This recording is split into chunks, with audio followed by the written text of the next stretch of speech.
Hello नमस्कार साथियों, स्वागत है आप सभी का एक और नए वीडियो में।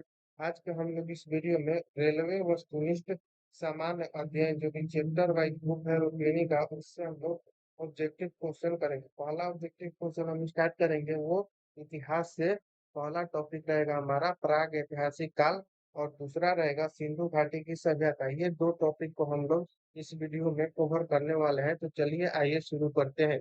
थोड़ा सा कुछ क्वेश्चन ब्लर है लेकिन हम बोलेंगे तो उसको ध्यान से पढ़िएगा और सुनिएगा। चलिए आइए शुरू करते हैं। पहला सवाल है, आदि ऐतिहासिक और इतिहास के बीच की अवधि है। आदि ऐतिहासिक और इतिहास के बीच की अवधि है जिसके लिए हमारे पास जो है बहुत कम लिखित रिकॉर्ड है, यानी कि कौन सा।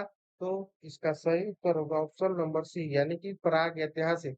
प्राग ऐतिहासिक इतिहास, प्राग ऐतिहासिक और इतिहास के बीच की जो अवधि है जिसके लिए क्या है, तो हमारे पास इसके लिए जो है बहुत कम ही लिखित स्रोत है। ठीक है, अगला सवाल देखेंगे। 2 नंबर पर है कि पाषाण युग की भीमबेटका गुफाओं में पाई गई चित्रकारी में सबसे सामान्य प्रसंग क्या है। यानी कि पाषाण युग को जो भीमबेटका की गुफा था, वहाँ उसमें पाई गई जो चित्रकारी थी उसमें सबसे सामान्य प्रसंग क्या था। तो क्या था उसमें, तो शिकार के दृश्य थे और स्त्री एवं पुरुष का चित्र था और आग जलाना, ये सब का जो था उसमें चित्र बनाया गया था। कहाँ पर, तो भीमबेटका की गुफाओं में। जो किससे संबंधित था, तो पाषाण युग से संबंधित था। अगला सवाल देखेंगे, ये सब रेलवे का प्रीवियस ईयर क्वेश्चन है। अगला सवाल है, भीमबेटका क्षेत्र में प्राप्त प्रमुख ऐतिहासिक स्रोत क्या है। भीमबेटका में जो प्राप्त प्रमुख ऐतिहासिक स्रोत है वो कौन सा स्रोत है। तो इसका सही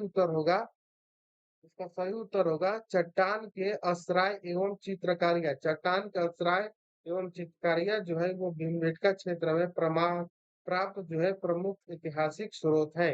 अगला सवाल है, एडकल भीमबेटका और लखोटियार की गुफाओं में कौन से जो है कलात्मक कलात्मक क्रियाकलाप समान है। तो कौन सा, तो पाषाण युग के शैल चित्र का सबूत, पाषाण काल के जो शैल चित्र है उसका सबूत जो है वो एडकल भीमबेटका और लखुडियार की गुफाओं से जो है कलात्मक क्रियाकलाप जो है वो समान है।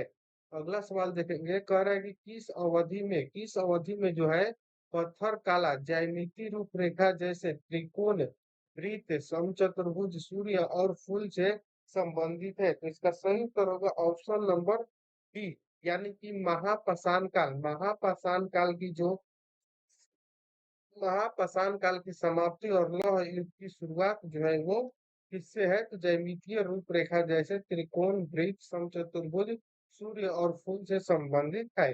अगला सवाल देखेंगे, एपिग्राफी का अभिप्राय क्या है। एपिग्राफी का अभिप्राय क्या है, तो शिलालेखों का अध्ययन को एपिग्राफी कहा जाता है। यह आरआरबी एनटीपीसी स्टेज 1 2021 का सवाल है, शिफ्ट 2 का। अगला सवाल है, भीमबेटका के शैलाश्रय निम्नलिखित में से किसके लिए प्रसिद्ध है। तो किसके लिए प्रसिद्ध है, तो ये जो है वो भारतीय भारतीय उपमहाद्वीप पर मानव के प्राचीनतम चिन्हों की वजह से जो है वो प्रसिद्ध है। अगला सवाल देखेंगे, क्वेश्चन नंबर 8, निम्नलिखित में से कह रहा है कि कौन सा जो है मानव गतिविधियां एवं सभ्यता के प्राक ऐतिहासिक काल का सही कालानुक्रम है। तो इसका सही कालानुक्रम कौन सा होगा, तो पूरा पाषाण काल, उसके बाद मध्य पाषाण काल, उसके बाद नव पाषाण काल, यानी कि ऑप्शन नंबर ये सही हो जाएगा। यानी कि सबसे पहले जो था वो पूरा पाषाण काल था, उसके बाद मध्य पाषाण काल आया, उसके बाद नव पाषाण काल आया। ये सब जो क्वेश्चन थे ये प्राग ऐतिहासिक काल से क्वेश्चन थे। इस बार एनटीपीसी का जो एग्जाम हुआ था उसमें अभी तक जो एग्जाम हुआ है 3-4, उसमें सबसे ज्यादा 3 से 4 क्वेश्चन जो है वो आपको एंशियंट हिस्ट्री से पूछा गया है।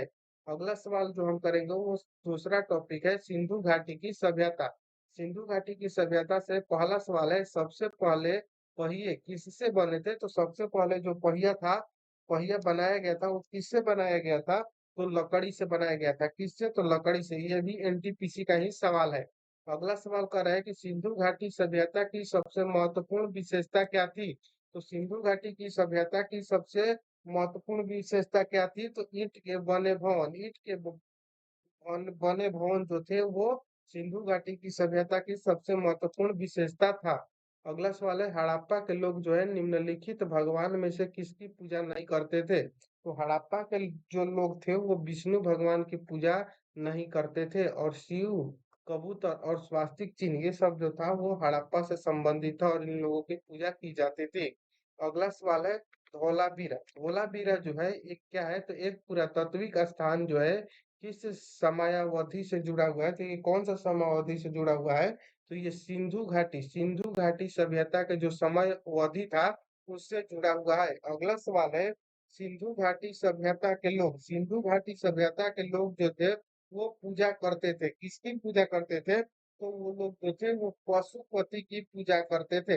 अगर ये चार ऑप्शन आएगा, हनुमान, काली, अयप्पा, पशुपति, तो इसमें सही उत्तर होगा ऑप्शन नंबर डी, पशुपति।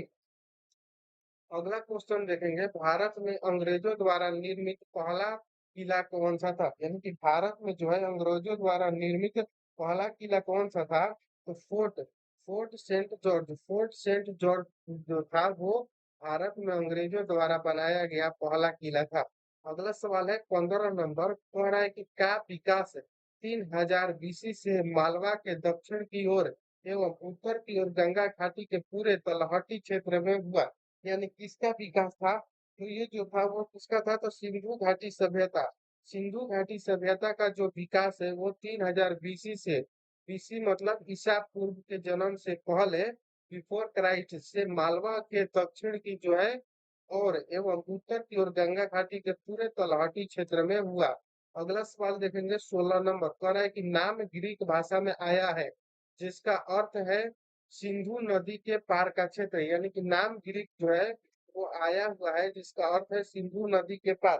तो किसका नाम? तो भारत। भारत नाम जो है ग्रीक भाषा से आया है जिसका अर्थ है, क्या अर्थ है? तो सिंधु नदी के पार, ये एलिफेंट में लाइन दिया हुआ है। अगला सवाल हम लोग देखेंगे 17 नंबर, कह रहा है कि निम्नलिखित में से कौन सा जो है वो सिंधु नदी, कह रहा है कि सिंधु नदी घाटी की सभ्यता का महत्वपूर्ण स्थान नहीं है। यानी कि इन चारों में से कौन सा है जो महत्वपूर्ण स्थान है और एक नहीं है? तो कालीबंगा जो है ये महत्वपूर्ण स्थान है। मोहनजोदड़ो भी महत्वपूर्ण स्थान है, हड़प्पा भी। आजमगढ़ जो है वो सिंधु घाटी की सभ्यता का महत्वपूर्ण स्थान जो है वो नहीं है। कौन सा सही उत्तर होगा? आजमगढ़, ऑप्शन नंबर बी जो है वो सही हो जाएगा। ये ग्रुप डी का सवाल है। अगला सवाल हम लोग देखेंगे 18 नंबर। 18 नंबर सवाल कह रहा है,